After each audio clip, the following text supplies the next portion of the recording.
Halo Sobat Lifestyle One, kembali lagi bersama saya Dr. Richard Suwandi, spesialis penyakit dalam dari Omni Hospital Pekayon.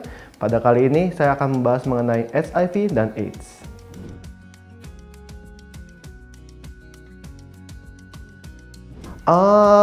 AIDS kita sebut juga dengan Acquired Immunodeficiency Syndrome adalah kumpulan gejala-gejala penyakit yang disebabkan akibat menurunnya daya tahan tubuh kita. Jadi di badan kita ini memang ada banyak kuman-kuman yang seharusnya dia kita sebut komensal netral, dia tidak menimbulkan penyakit. Tapi ketika daya tahan tubuh kita turun drastis oleh salah satu sebab diantaranya virus HIV ini, maka kita bisa terkena penyakit. Kuman-kuman ini bisa menimbulkan penyakit. Nah, kumpulan penyakit-penyakitnya baik disebabkan karena jamur, parasit, ataupun bakteri, itu disebut juga dengan AIDS ini. Nah, sedangkan bedakan dengan HIV, HIV itu adalah virus yang disebut juga dengan Human Immunodeficiency Virus. Itu adalah suatu virus RNA yang dia akan masuk ke dalam badan kita dan menghancurkan kekebalan daya tahan tubuh kita atau sistem imun kita. Sehingga apabila tidak diterapi, HIV ini dalam jangka waktu panjang akan menyebabkan terjadinya suatu AIDS.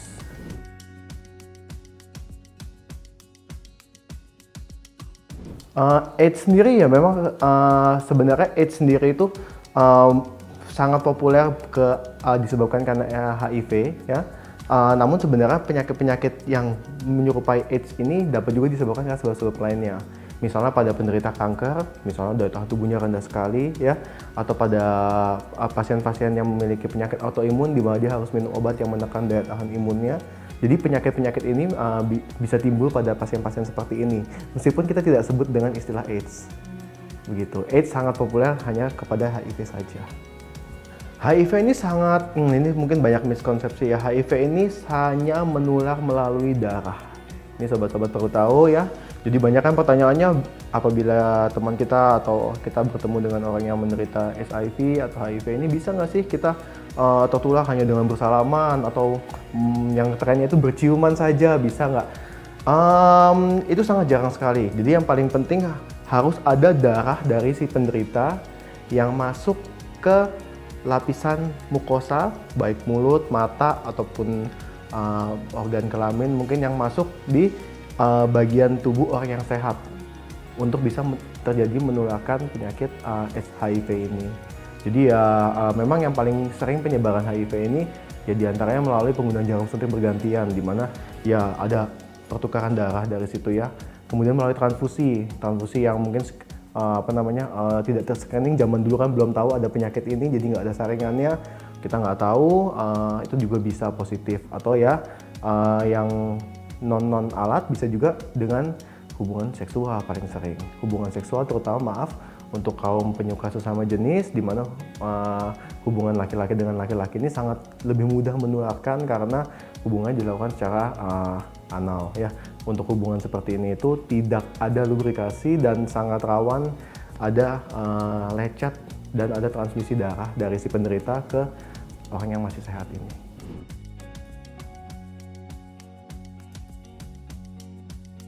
Dari hubungan seksual itu sendiri seharusnya tidak. Jadi misalnya hubungan seksual itu ya katakanlah seseorang bisa menjamin hubungan seksual ini tidak ada kontak darah sama sekali dari si penderita ke orang yang sehat, seharusnya dia tidak menular. Makanya untuk itu kenapa dipromosikan sekali ya, diantaranya kondom itu memang sangat dianggap cukup efektif untuk mencegah transmisi HIV ini. Masing-masing ada persentasenya. Jadi prinsipnya adalah misalnya untuk jarum suntik itu tidak setiap suntikan pasti akan 100% positif menderita HIV. Jadi nggak selalu seseorang yang HIV menggunakan jarum yang sama dengan orang yang tidak terkena HIV. Nah, bukan berarti orang ini 100% pasti positif HIV. Namun memang karena transmisinya melalui darah ini kemungkinan tertularnya cukup tinggi. Persentasenya sekitar 1 dari 10 suntikan kalau nggak salah, saya lupa. Nah, sedangkan untuk hubungan seksual sendiri, sebenarnya hubungan seksual yang antara laki-laki dengan lawan jenis, dengan wanita, itu sebenarnya jarang. Lebih jarang ya. Jadi mungkin kalau nggak salah waktu itu saya dapatkan 1 dari 20 kali, 1 dari 15 kali, saya lupa. Itu selama hubungannya tidak menggunakan rute anal, itu lebih jarang. Tapi sebaliknya untuk sesama jenis, di mana hubungan ini laki-laki dengan laki-laki, sangat-sangat tinggi angka kejadiannya, 1 dari 5 kalau tidak salah. Alat facial, alat-alat kecantikan, apalagi di mungkin salon-salon kecantikan yang tidak jelas ya, kurang terdaftar, tidak mengikuti sertifikasi atau standarisasi yang ada, itu seringkali mereka menggunakan jarumnya itu jarum yang sama, namun dibersihkan saja. Nah, kuman HIV ini tahan terhadap perebusan. Sama sepertinya dengan kuman hepatitis C atau hepatitis B ini sebenarnya tahan. Jadi saya bahas hepatitis B dan hepatitis C karena memang penularannya sering lewat alat kecantikan ini ya. Kita nggak tahu pasien sebelum kita positif atau tidak, namun ketika digunakan ke kita, selama itu berhubungan dengan pembuluh darah kita, digunakan untuk menyuntik itu bisa positif, ada kemungkinan.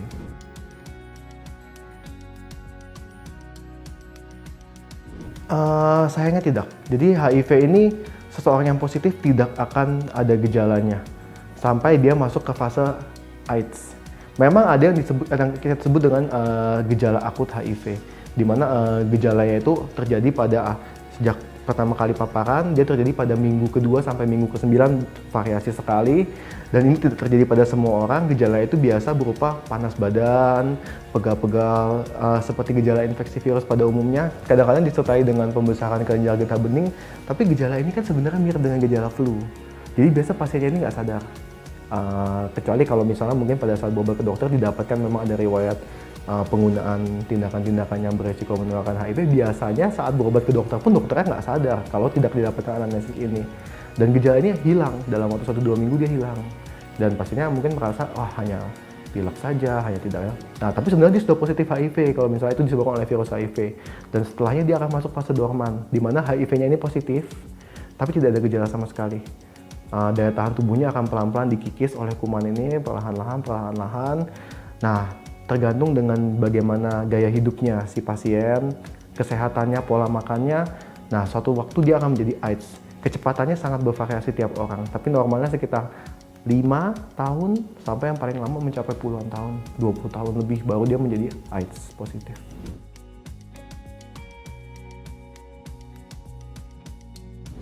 Sayangnya sampai saat ini belum.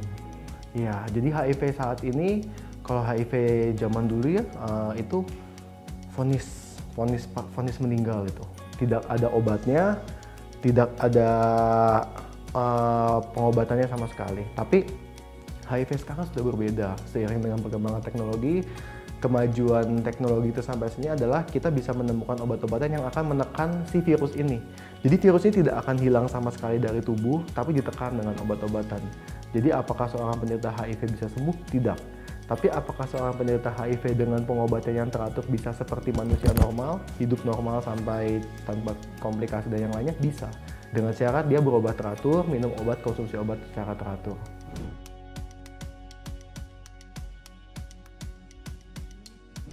Sebaik apapun penderita HIV mendapatkan terapi, dia masih bisa menulari orang lain. Ini satu poin yang kedua.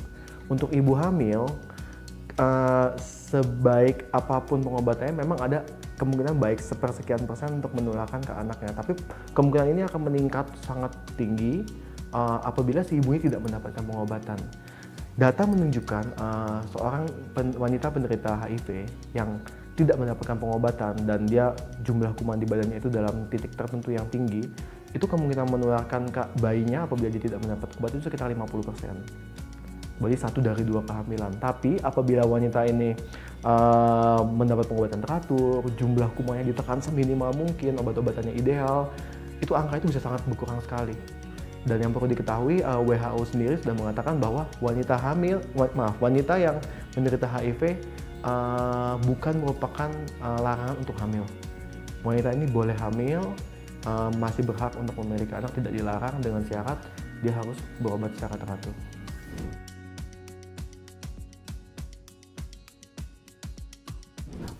Ini jangan sampai jadi miskonsepsi. Virus HIV tidak pernah membunuh pasien. Yang membunuh pasien adalah infeksi-infeksi lain yang disebabkan akibat si virus tersebut. Jadi virus HIV ini tugasnya hanya menurunkan daya tahan tubuh si penderita sampai di titik di mana dia akan meninggal akibat infeksi-infeksi dari kuman-kuman lain. Jadi HIV-nya sendiri tidak pernah membunuh. Tapi yang infeksi-infeksi lainnya itu.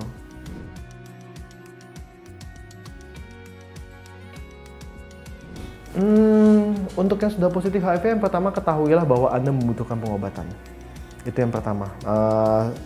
Masalah paling besar dari orang yang menderita HIV adalah akan masuk ke fase penolakan, denial, atau depresi, dan biasanya mereka tidak mau berobat. Dan beberapa orang memutuskan ya akan menikmati hidup yang ada, jadi dia tidak akan mau berobat sama sekali. Bahkan beberapa ada yang, kalau kita tahu di luar negeri itu ada yang menjadi ingin menularkan ke orang-orang lain. Nah itu yang permasalahannya. Yang paling pertama kali perlu diketahui pada penderita HIV adalah dia harus sadar dia sakit dan dia membutuhkan pengobatan. Kemudian yang kedua, ya dia harus tahu bahwa sebaik apapun pengobatan dilakukan, dia tetap bisa menulari penyakit ini ke siapapun.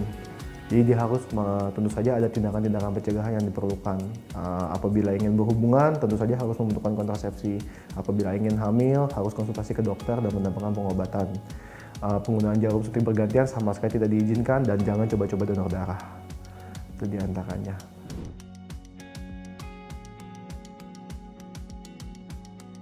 Tentu saja ya, balik lagi ke penyebab penularannya adalah dari darah. Jadi ya jangan menggunakan jarum suntik bergantian. Kalau tidak disadari kita tidak bisa, tapi kalau penggunaan jarum suntik secara disadari itu sangat-sangat berbahaya. Apabila ingin berobat ke salon-salon kecantikan, pastikan, jangan malu-malu, pastikan untuk selalu menanyakan ini jarum baru atau jarum lama. Pastikan itu harus tahu. Kemudian apabila ingin berhubungan seksual, pastikan satu pasangan saja. Dan pastikan pasangannya bersih atau tidak terkena positif HIV.